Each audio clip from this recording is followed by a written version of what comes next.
Om Sahana Bhavatu Sahana Bhunaktu Sahaviryam Karavavahai Tejasvinavadhitamastu ma vidvishavahai.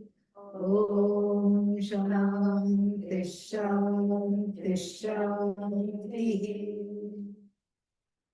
Going back to the question, if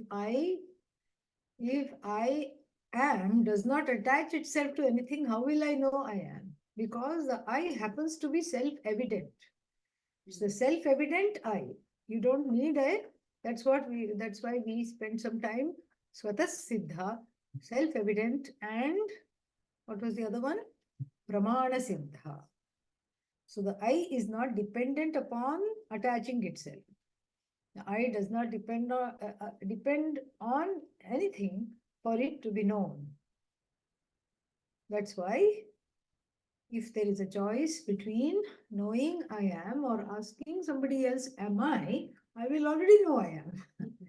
Right? So I don't need to ask anybody, do I exist? And that's why you get a birth certificate, but you don't get a certificate of existence.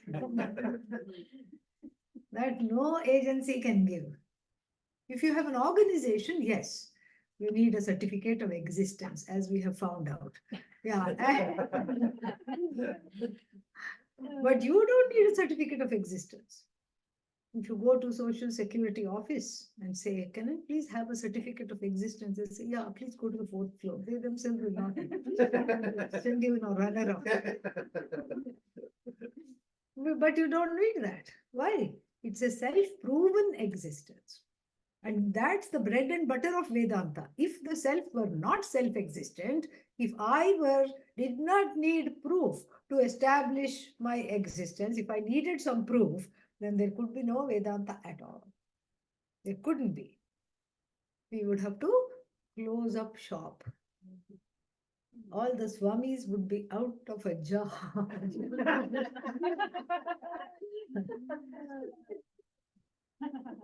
So thank God, the self is self-existent.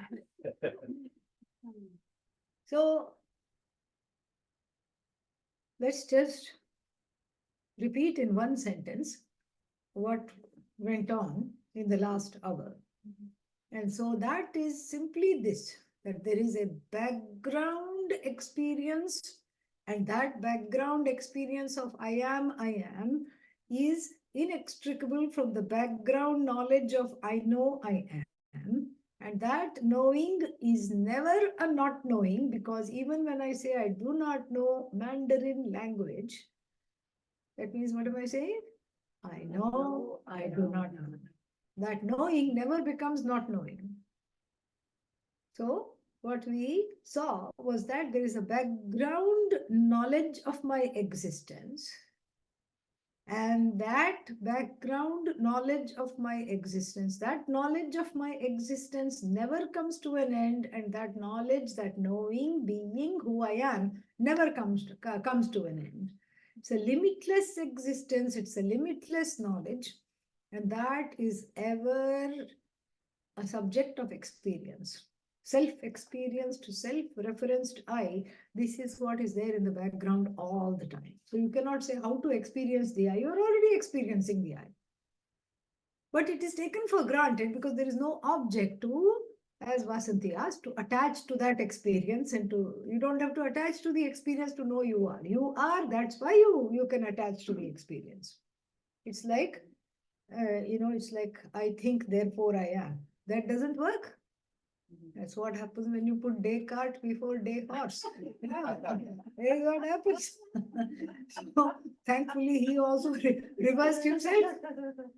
He also, Descartes also said, to his credit, I am, therefore I think. So I am, like a general knowledge. And I hate to use the word general knowledge. I don't care for it because that means something else. So I am, like a background knowledge that is there. And it is by nature, it is, even though it is advertising itself, it is not object oriented. It doesn't have to depend on objects in order to be.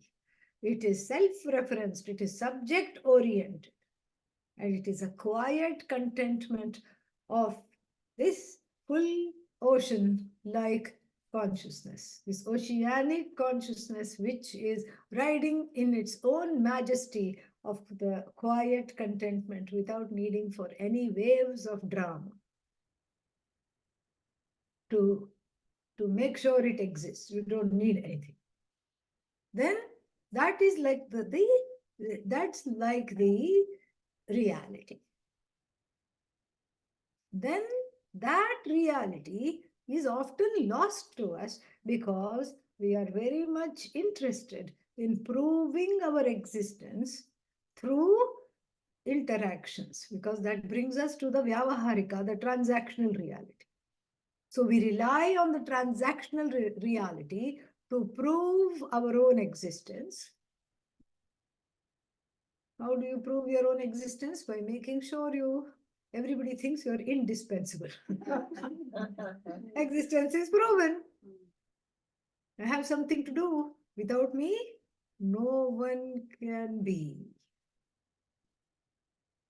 No one can be without me. And the loved ones are thinking, and that's not true. That's simply not true. And then it is somebody's phone. Or some birds have come into the classroom. Yeah.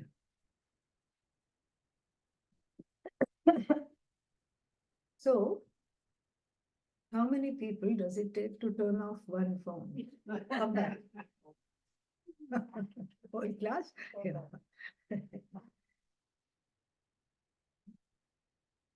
So, riding on the coattails of this Samanya Jnanam, this Samanya Jnanam is Chaitanya, Shuddha Chaitanya, this consciousness. Riding on the coattails of this consciousness, which is generally experienced as I am and I know and I never come to an end, I am in the now. Riding on that coattails is specific experiences that have a beginning and an end. The experience of I is unique because it has no beginning and no end. The experience of the finite has to ride on the infinite, has to be broadcast because of the presence of the infinite. The finite is recognized, recognized, etc., etc. This is important to know because the mix-up of the finite and the infinite, so to speak, happens because I latch on to the transactional level of the order of reality. It's almost as though I don't even know I exist. Or I take that so much for granted that I want validation from others, for my own existence. And as though that is not enough, I want something else. I want to be lauded. I want praise. I want comfort. I want to be acknowledged. I want to matter. Without knowing it, all that is there is me. Therefore, it doesn't matter. Whether I matter or not, it doesn't matter. I don't know that. This is what is ajnanam. This is what has to be corrected. And then we have this whole specific ups and downs. Specific ups and downs means the start of the experience, the peak of the experience, the ending of that experience, which is observed and catalogued. Like I can say that the happiest period in my life, for example, was between this and this. In other words, when you were not there. Somebody can say that.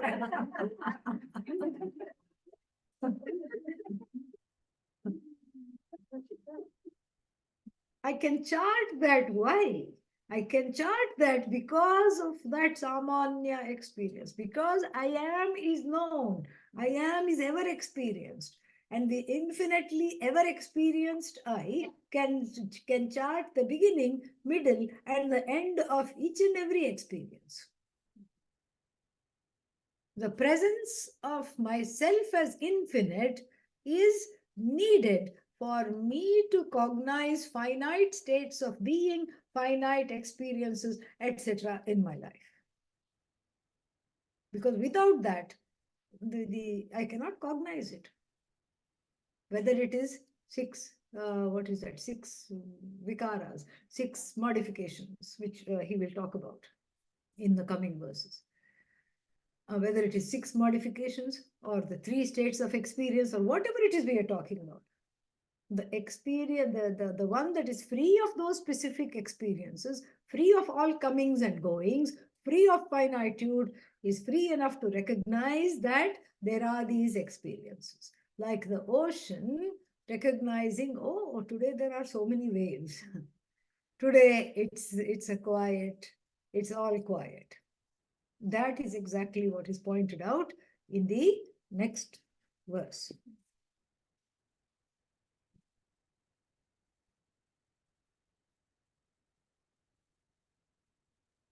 Together. Vijnana virati suktihi janma swapna jagarau tat sakshina katham nesyuhu nityajnanasya te prayah. Vijnana viratihi. Viratihi, cessation. Viramaha, stopping. Viratihi, same thing in the feminine. Vijnanasya viratihi, vijnana viratihi. What is vijnana viratihi? Vijnana viratihi means the cessation of specific cognitions. And we've spent a lot of time talking about specific cognitions. So thank you in advance for not asking what they are. Okay. So we have talked at great length. Specific cognitions, impressions, ideas, thoughts, experiences, stages, anything. That is all specific. So the cessation of specific cognitions means vijnana viratihi. So when does that happen? Very good. Everybody is getting extremely clever and on to the program. Very nice. In sleep, there is no vijnana. Here, mind you, vijnana is used in a specific way to talk about vishesha jnana, vijnana. Vishesha jnana means the specific cognitions, specific experiences, specific impressions that unfold in time, that are born in time, sustained by time, and resolved in time. That's time-bound experiences, time-bound cognitions, time-bound states are talked about by the word vijnana, vishesha jnana. When does that come to an end? In sleep. In sleep, there is vijnana viratihi. Vijnana viratihi suktihi. So very nice way of defining sleep. Sleep is cessation of all vijnana in the form of complaints. That was pointed out earlier. Dukkha, dosha, all these things. Fault finding, all these things. Vijnana viratihi. Along with that, even just benign thoughts, even that is gone. Not just self-deprecating thoughts, even just thoughts, impressions, experiences. Even the experience, I am a man, I am a woman, I am a child, I am small, I am big, all that is gone. So then what happens to specific experiences in sleep? The specific experiences also tuck themselves in. They also go to sleep. And then what happens? You wake up. The specific experiences also wake up and say, where is my coffee? They also wake up. How? In the form of back pain. Because you slept in a wrong way, neck pain. Because you had an active sleep life. The pillow was 3 meters away from the bed. And so there was neck pain. And so that cognition, is it a general cognition or a specific cognition? I have neck pain. No, that's a general cognition for me because I have always neck pain. Either I have a pain in the neck or I am a pain in the neck. So maybe it's a general cognition. No, because in sleep it was not there.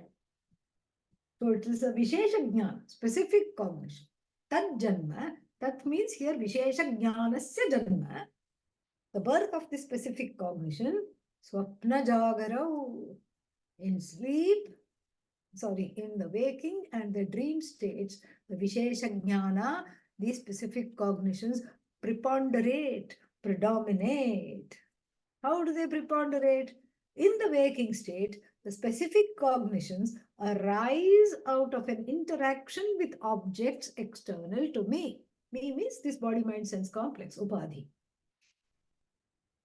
Don't say everything is external to such, nothing is external to Satchidananda. No, that we are not talking of Satchidananda. Me here, upadhistha atma, upadhi avachinna chaitanya. A Chaitanya that's as though conditioned by this body, mind, sense complex. So that awareness in the waking state, I experience the objects as discrete things other than me. Which is called the waking state. The waking state is the cognition and the experience of objects external to this body, mind complex. And what is the dream state? The cognition and the experience of objects, internal objects. Internal from the standpoint of the body, mind, sense complex, in the sense that these objects are based on memory and desire.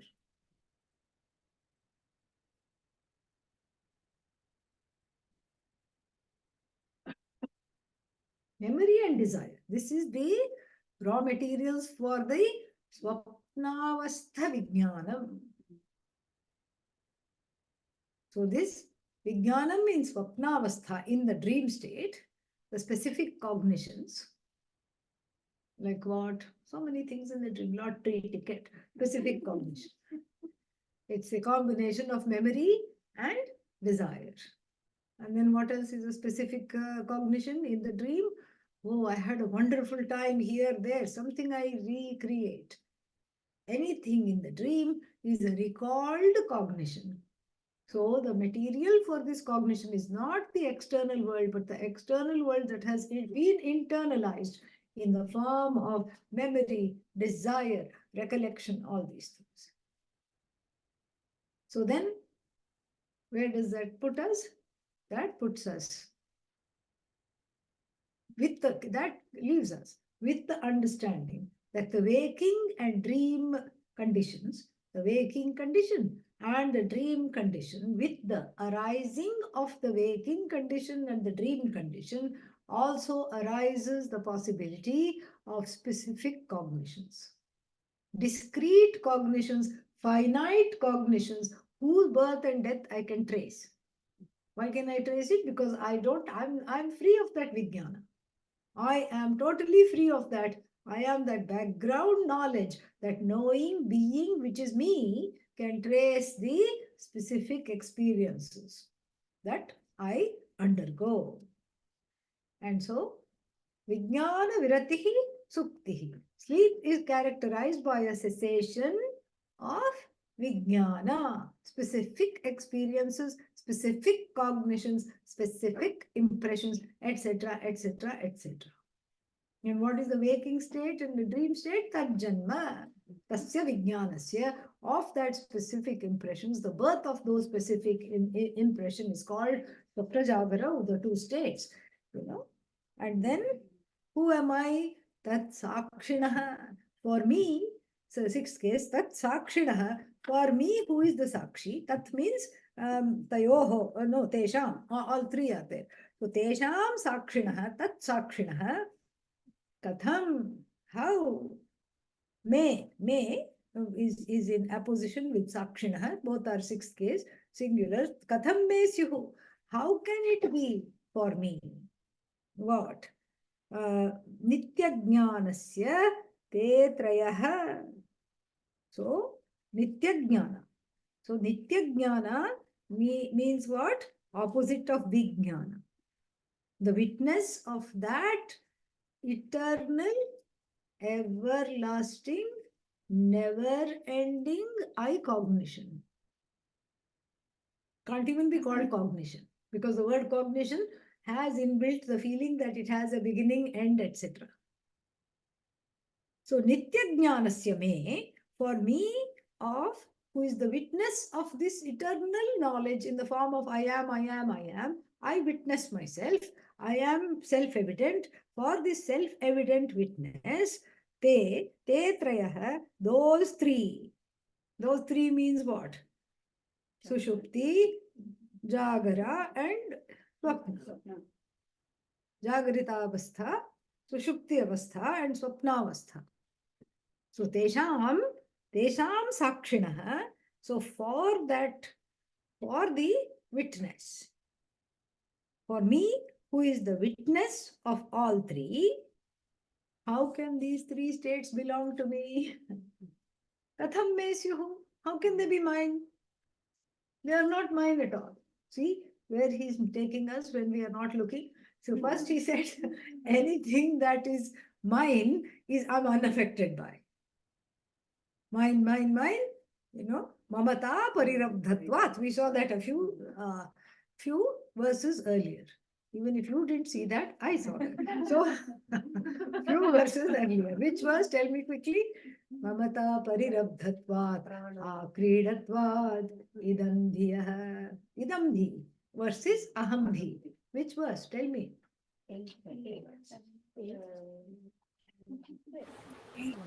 न देहो नेन्द्रियं चाहं न प्राणो न मनो न धीः ममता परिरब्धत्वात् क्रीडत्वादिदं धियः. A distinction was made between aham dhi and idam dhi. Aham buddhi, I cognition, and idam dhi. That idam dhi here is talked about as vijnanam, vishesha jnanam, same thing. That this cognition is what? Is vijnana. Same thing. Why does he use the word vijnana then? We will find that out in the very next verse. Because he is sparring with the contentions of his time, and one of them being Vaisheshika Nayayikas, the other one being Kshanika Vijnana Vadin. That will come in the next verses. So various, what is that? Various hues of Buddhist thought. Not Zen Buddhism. Zen is very close to Vedanta. A Zen, okay? Other than Zen, yeah. So other than Zen, this Kshanika Vijnanavada, that we touched upon it briefly. What did we call it? The theory of flickers, continuous flickers of consciousness, etc. etc. That's why he brings in. It's like this, it's like the contender comes with you with a big bat to bash you up. To engage the fellow in conversation, take the bat slowly from the hand and bash the person up. This is what is going to be done now. You take their implement, ayudha, you take their weapon from them. What is the weapon here? In the form of an argument. You take their weapon from them when they're not looking. By saying, oh, what a nice bat. Can I look at it? And without batting an eyelid, that person will say, yeah, here, this is my argument. Take, see. And then you tear it apart and beat them with their own instrument, with their own weapon. You beat them. That is very much more effective than beating them with your, you don't even have to worry about weapons. You say their weapon is available, snatch, beat, send them. Very easy. And that's what's going to happen. Very entertaining, the next verses. But that's why he's building it up. That's why he uses the word vijnana. He could have as well used the word idamdhi. So when the four koshas, we haven't come to denying or negating Anandamaya kosha, but the four koshas, I'm not the body, I'm not the prana, I'm not the mind, and then I'm not the whole indriyocha, the pranam, the manaha. I'm not the mind, I'm not the buddhi. Karta, bhokta, garta, I'm not. This much we had come, all that has been negated. I'm not the mind, I'm not the intellect, I'm not the body, I am not the prana, was negated in this one which we just chanted. And how was it negated? By this unique understanding that all these belong to me. Correct? They belong to me. I have, and anything that belongs to me, anything that is encircled by the pronoun my cannot be me. Because that which is the object of my, the pronoun myness, and my, and then that which is the object of the pronoun this is not me. Now, when we are not looking, he's asking us to soar even higher. Nothing belongs to me. Nothing belongs to me. So, first stage, that which is mine cannot be me. So, once I recognize me, nothing belongs to me, nothing attaches to me. Nachamatstani bhutani. Nothing is in me. I am not located in anything. I have nothing to do with anything at all. So, these specific cognitions of specific thoughts, experiences, the rise and fall of specific cognitions in the waking state, rise and fall of external cognitions, rise and fall of internal cognitions in the dream state, all that is contingent upon the presence of the witness who is free of those cognitions. That's all it's saying. So, te trayaha, these three, what are they? Jagrat, Swapna, Sushupti. So the last three verses have been very busy negating the three states of sleep, dream, and what's the other one? Waking. For the Sakshi, for the witness consciousness, the consciousness that is the eternal witness of all changes, itself changeless. So, te trayaha, those three states, katham me syat, how katham me syuhu, how can it there be for me? They are not mine.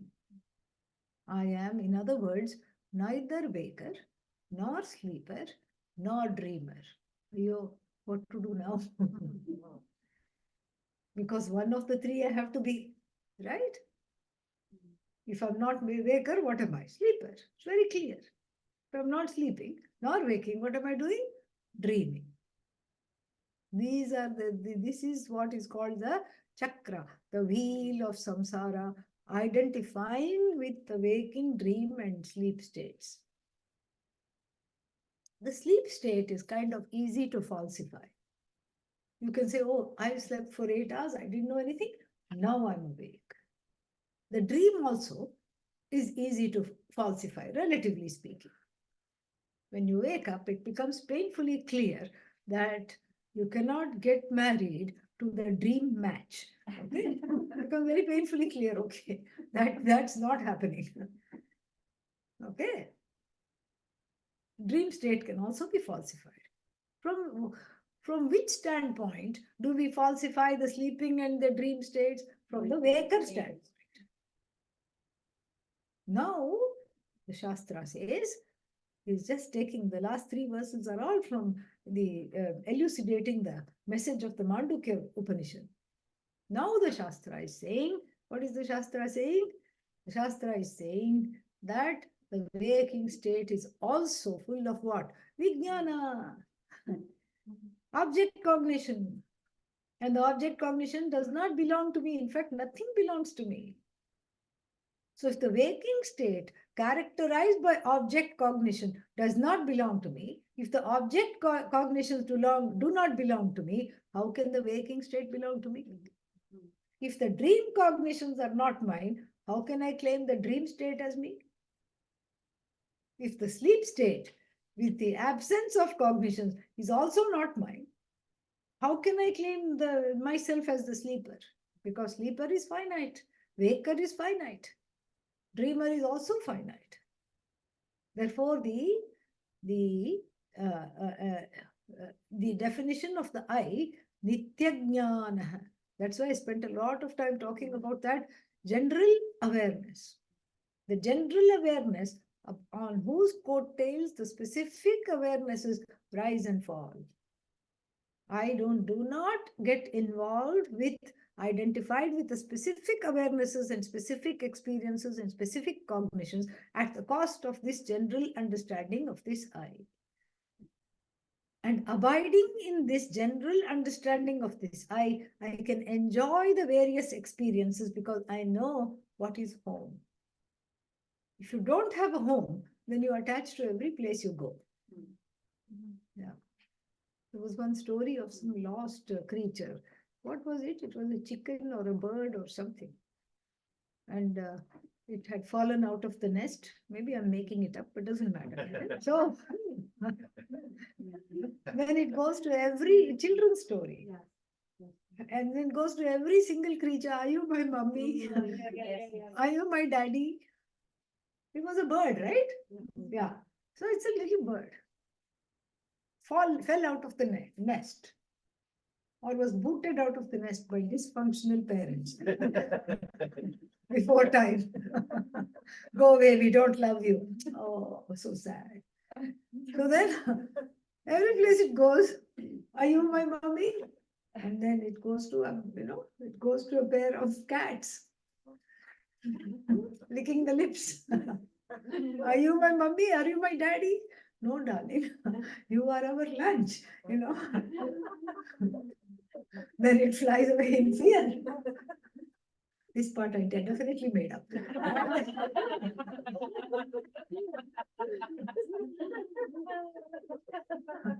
Are you my mummy? Are you my daddy? It goes everywhere. No, no, no. I just like to play with you. I'm not your mummy. I'm not your daddy. Like this, the jiva who identifies with a specific, at the cost of this understanding that I am Nityajnana, I am that because of which gives credence to, which gives existence to the specific cognitions and specific experiences and specific states. I am that which is free of all states. If I don't understand, I will be searching for mummy and daddy life after life after life because there is no sense of home. If I know where is home, then I can travel. Like the person, like the rich person who has many, many homes. Rich person has a house where? By the sea. Goes there to escape the winter. And then the winter also has its own beauty. So therefore, the wealthy person has a house somewhere in Colorado where you can ski. And then why should we leave out the desert with its wonderful beauty? So the wealthy person also has a house in the desert. So wherever the wealthy person goes, the wealthy person is asked, are you from here? No, no, no, I'm not from here. I'm just visiting. I'm just visiting Florida for the beaches. I'm just visiting Aspen for the snow. I'm just visiting Sedona because everybody goes there. So why should I not?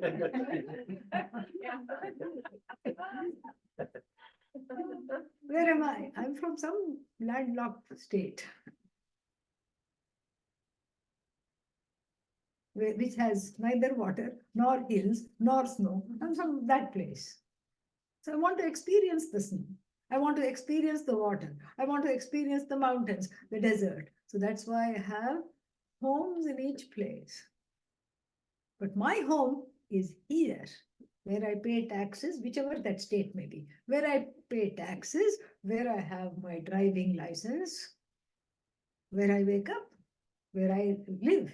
This is where I claim as home, and then the other places I can visit. Like why only in the United States I can go abroad? I can have a house abroad. In Italy, they are selling houses for one euro. What condition it is, don't ask. But you can go and buy those €1 house. Fine print is that you have to renovate it, which will cost €1 million. The expectation is you will renovate it free for them after spending €1. So you can go buy a house there. Some people do that. Or you can go somewhere, some other places also. Thailand, you can go. You can go to Bali. You can go somewhere else. You can go so many places and have different homes. But still, there is no place like home. You come home. There all you are visiting. You are exchanging pleasantries with other people. You are a visitor. Except when you come to the place where you pay taxes, where you have your house, which you call yours, where you drive, where you belong. Without this sense of belonging, if you didn't have a house, then what would you do? You would keep on looking at every place as a possible home and then attaching to that place and then getting disappointed when that was not found out to be your home.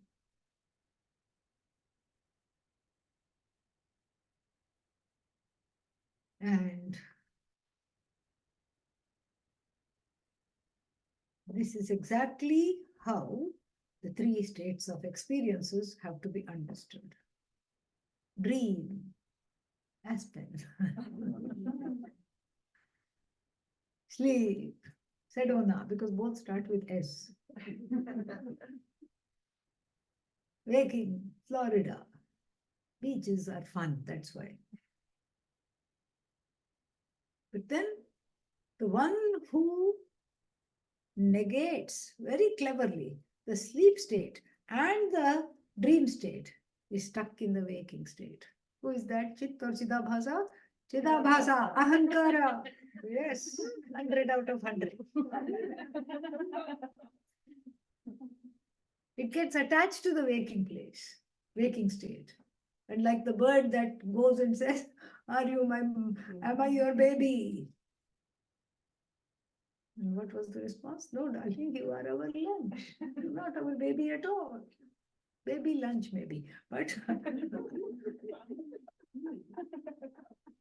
and so, just like that lost baby bird had to escape so many predators in the search for its home, so to speak. Here also, attaching to the Ahankara leaves me a prey to various predators in the form of complexes, critiques, self-deprecating thoughts, ideas, etc. I become prey to them because I do not have a sense of home. And what is the home? It is called Turiya, short for Chaturiya. Chaturiya means fourth. Why fourth? Where are the other three? Sleep, dream, waking. Three. Fourth is from the standpoint of one's own ignorance. There is no fourth. Otherwise, it would be yet one more house, yet one more timeshare. Who needs that? No. What you call the fourth is the truth, the content of all three is the fourth. Understood? That which I call the fourth is free of 1, 2, 3. The one who is the visitor is the fourth. The one who is visiting the three states happens to be the fourth. And if I don't know that, then I am all upset. I have become subject to samsara because I have become a being with longings. And the only longing is for a sense of belonging. That's the only longing. When this sense of belonging, that I am Turiya, I am the truth of all these three states, which I can accomplish by cognitively even overriding the waking state, querying the waking state, cognitively transcending the waking state, because I know I abide deeply in my home, which is the truth of Om. Om is Om, H silent, that's all. And finally, Om, pun intended. And that Om in the Mandukya Upanishad is deliberately laden with so many meanings. First of all, it's a Mangalakari. It is a sound of blessing. Omkarascha atha shabdascha dvauetau dvavetau brahmanah pura kantham vitva viniryatau tasman mangalikau ubhau. Apparently, Brahmaji made the universe, the creator made the universe and said, was delighted with what he saw and said, Om Atha. So for every beginning we say Om, for every ending we say Om, because it has become an auspicious word. So it is Mangala Suchi. It is Om is Mangalam. Why is it Mangalam? I told you the meaning of Mangalam when we studied the Mangala Charanam. In this very text, Mangala Charanam means the first verse. We studied that in our last lives, the previous life. And so I'm saying that so that nobody feels bad. Because nobody is expected to remember anything from the previous life. In the first verse, we studied this. Mangalam means what? An auspicious ending is called Mangalam. What is an auspicious ending? After that, there is no more looking. There is no more quest. There is no more searching. That is Mangalam. We saw that. Remember? No, I won't feel bad if you say no. Don't feel bad.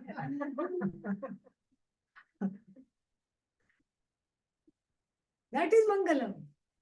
An auspicious ending is Mangalam. And what is an auspicious ending?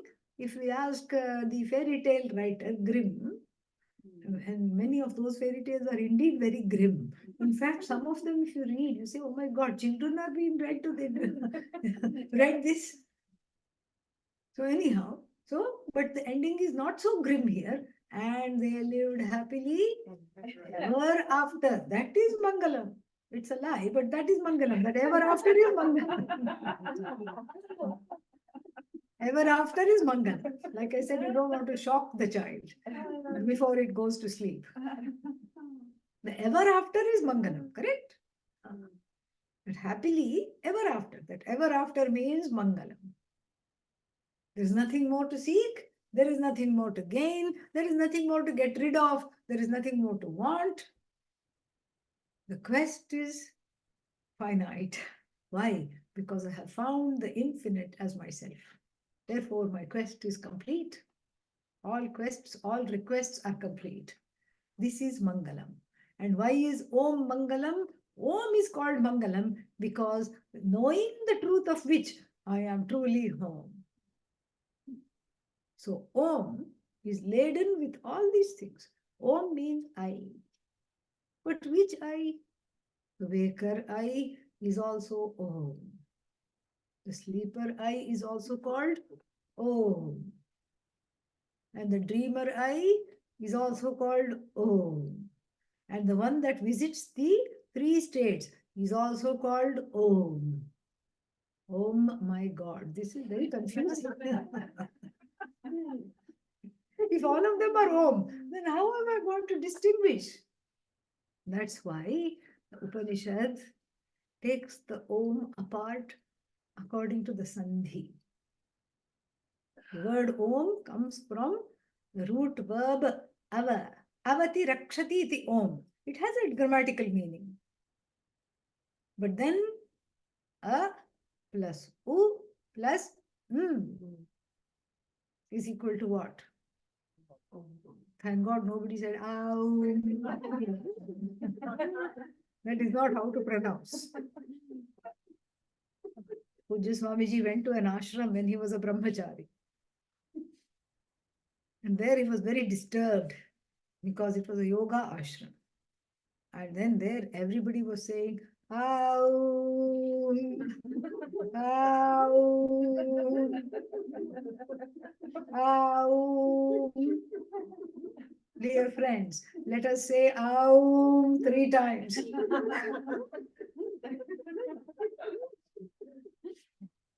And as he was walking on the path of the ashram, he saw one dog that just awoke. And as it stretched, it also said, Ow. He was happening to walk along with the Swamiji, who was also not from that ashram. And he turned to the Swami and said, Swamiji, I have just one question. Did the dog learn from the people in the ashram? Or did the people learn from the dog? You don't say Aum, okay? What do you say? Om. Now, Sandhi, we must not separate. A plus U plus is Om.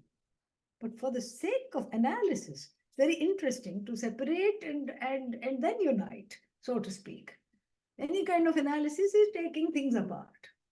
Only thing we don't know how to put it back together like a 2-year-old that has taken apart the toy car and then says something is wrong with it. But that's why the Shastra guides us how to take it apart and then how to see it whole. The taking apart is just an exercise, a cognitive exercise and a brilliant exercise. So the syllable a is loaded with the word waker. Let the syllable a, totally arbitrary, let the syllable a stand for the waker. The waker is not in a vacuum. If I'm awake, so are you, right? If I'm awake, I'm relating to a waking world. So the world and I are not apart. I'm relating, whatever I'm relating to, I'm not in a vacuum. I'm relating to things, I'm relating to sentient things, I'm relating to insentient things, and that is the setup that is called the waking world. Waker has a name. What is the name? Vishwa. And the Vishwa is in relation to Ishvara. Ishvara is the waking world, which includes the waker. Virat, Vividham, Rajate. Virat, that which variously shines in manifold ways. So the waker is included in the waking world. Waking world is Ishvara in the form of the manifesting universe.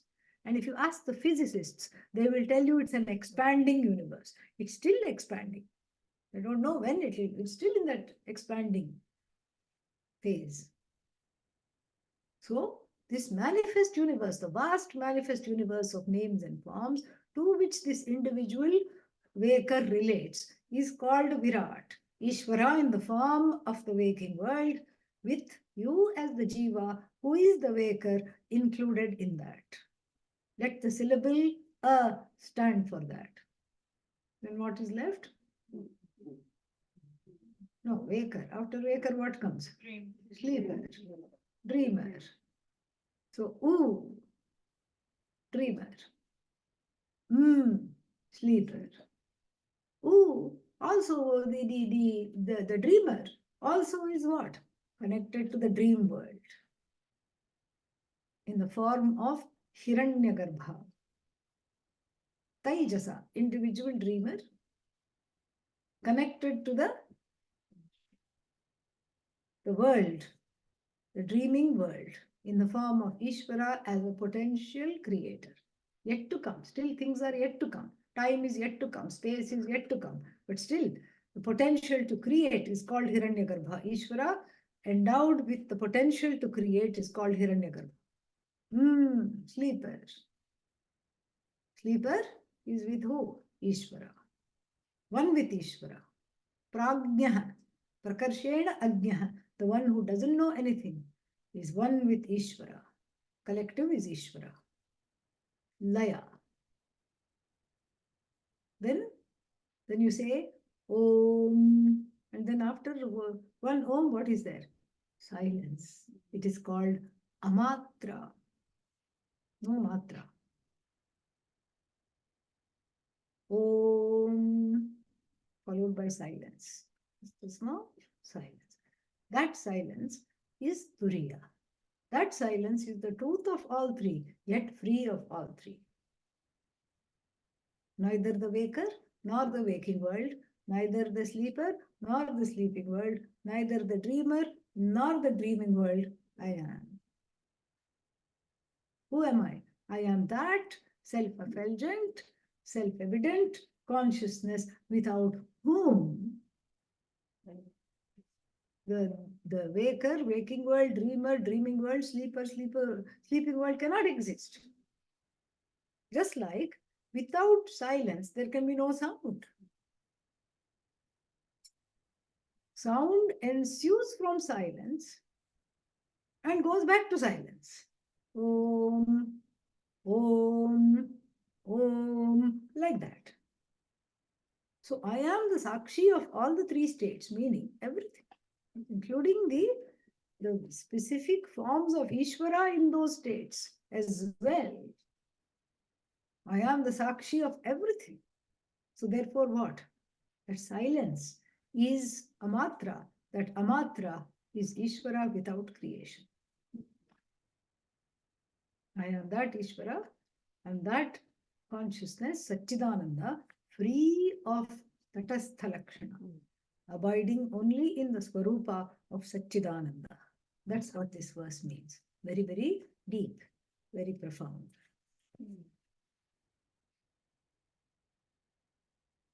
Tat Sakshinaha, for me who is the Sakshi, Te Trayaha Katham Me Syuho. How can that be mine? It's not mine. Waking state is not mine. Waker is not mine. Sleeper is not mine. Nothing is mine. And then Nitya Jnana, I am. Nitya Jnana means pure Chit. All that is there is Chit. Shadvikaravatam Vetta. Shadvikaravatam Vetta. Nirvikaro Hamanyatha. निर्विकारोऽहमन्यथा Tadvikaranusandanam. विकारानुसन्धानं Anavakalpate. सर्वथा नावकल्पते. So now, having dismissed, dispensed, finished, concluded with the three states of experience, first the four koshas, I am not, and then Annamaya, Pranamaya, Manomaya, Vijnanamaya, I am not, then waker, dreamer, sleeper, I am not, and even Ishvara in the form of the creator of the waking, dream, and sleep states, the Jagat, I am not. I am that consciousness that upholds all these without any upholding any specific cognitions. I'm not the specific cognition. I am that knowledge based on which the specific cognitions can exist. The specific states can exist. So having discussed that at length in the last three verses, now the author shifts his focus to the body and the changing body. Every body, pun intended, is subject to a sixfold change. Jayate is born. Asti survives birth. Vardhate grows up. If it survives birth, what does it do? Grows up. Viparinamate blossoms. You saw this flower yesterday, I showed you. Oh. Yesterday it was Vardhate. Today it is Viparinamate. Tomorrow it will be Apakshiyate. Means if I go like this, it will all scatter. So, Apakshiyate means starts to decline. Chronic pains start. Can't eat this, can't eat that, starts. Can't go here, can't go there, starts.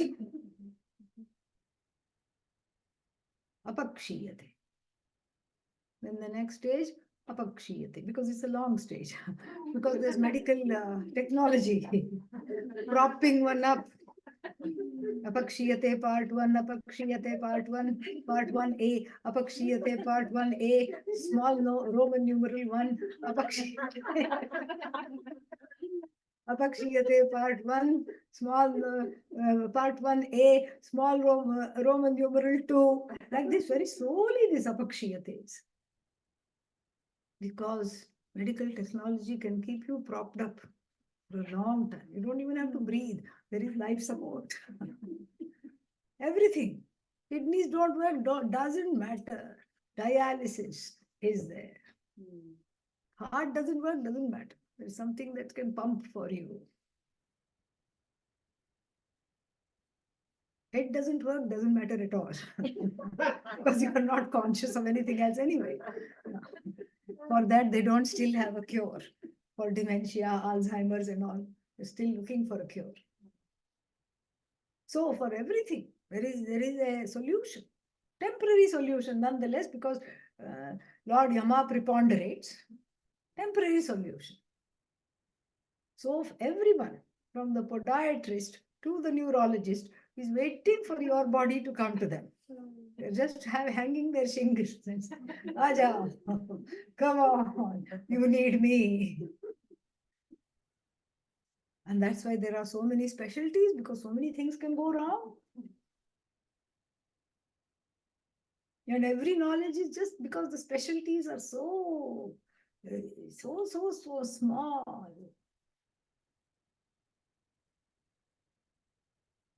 And somebody I met said, what do you do? I'm a hand surgeon, meaning I don't operate upon the leg, only hand. We have to hand it to them. All these fragmented, small specialties. The knowledge is only this much. Hand surgeon, if the problem is above the wrist, you go to some other specialist. And then the dermatologist excels because the knowledge is always skin deep. Yes. And so like this, so many doctors for one body, to keep this one body going. Apakshiyate, part 1a, part 1a, 2, part 1a, 3, part b, like this slowly. And then finally the sixth vikara is what? Ram Nam Satya hai, Vinashyati. Bye-bye to what? This body, mind, sense complex, this particular iteration of Satchidananda. Bye-bye.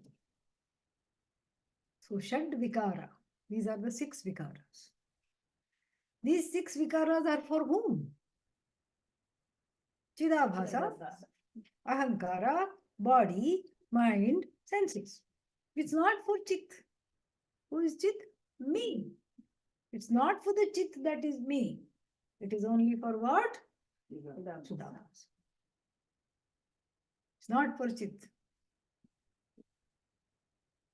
So therefore what? I am Shadvikaravatam Veta.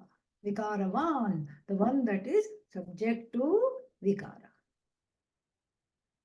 Vikaravatam, plural. Of those that are subject to Vikara, such as the body, the mind, senses, etc., I am the Veta. Knower. I'm the knower of the 6 states of changes, 6 changing states. So therefore what I am? Nirvikara, free of all changes. This is the, we can go, we can understand this quickly, because any change I am not subject to if I am the observer. The maxim that we talked about earlier, that the observer is not subject to what? Change. Is not subject to anything that is observed. That's the idea. To be precise here. Shadvikara veta, nirvikaraha aham anyatha. So I am not I am otherwise. Anyatha means otherwise. So anyatha, otherwise what would happen? Tad vikara anusandhanam sarvatha. Otherwise, the awareness that I am subject, that the body is subject to change is not perceivable. How will I perceive? How will I perceive the changes? Because I am changeless, witness. If I myself was the change, then could I perceive the changes? Say no. Yeah. So that is exactly what it is here. So Shadvikaravatam Vetta Nirvikaraha Aham. Aham Nirvikaraha. And what is the logic? Anyatha, if that were not the case, tad vikar anusandhanam sarvatha na anukalpate. Tad vikar anusandhanam means the observation, the investigation into those states is not possible. How will I investigate and say, I am, I am subject to this, I experience this. How can I write about my dreams if I am the dream itself? I cannot do that. So therefore, nirvikaram aham, shadvikaravatam, vetta aham. The two are conditional causal statements. Because I am nirvikara, therefore I can be the vetta, the vetritvam of this vikara is there for me. I am the knower of the states because I'm not the states. I'm free of the states. Otherwise, who will be there, the knower? You have to bring the knower from outside. You have to borrow the knower. You have to say, please come and be the knower. There is no such knower. You yourself are the knower. And so, therefore, this is this is a very simple logic which we have already seen. So, anyatha anusandhanam na avakalpate. Na avakalpate is not possible. More we'll see in the evening class. पूर्णमदः पूर्णमिदं पूर्णात् पूर्णमुदच्यते पूर्णस्य पूर्णमादाय पूर्णमेवावशिष्यते ॐ शान्तिः शान्तिः शान्तिः हरिः ॐ श्रीगुरुभ्यो नमः हरिः ॐ. Yeah, Renu said something. What did she say? Kenopanishad, keneshitam patati preshitam manah. Correct. Yes.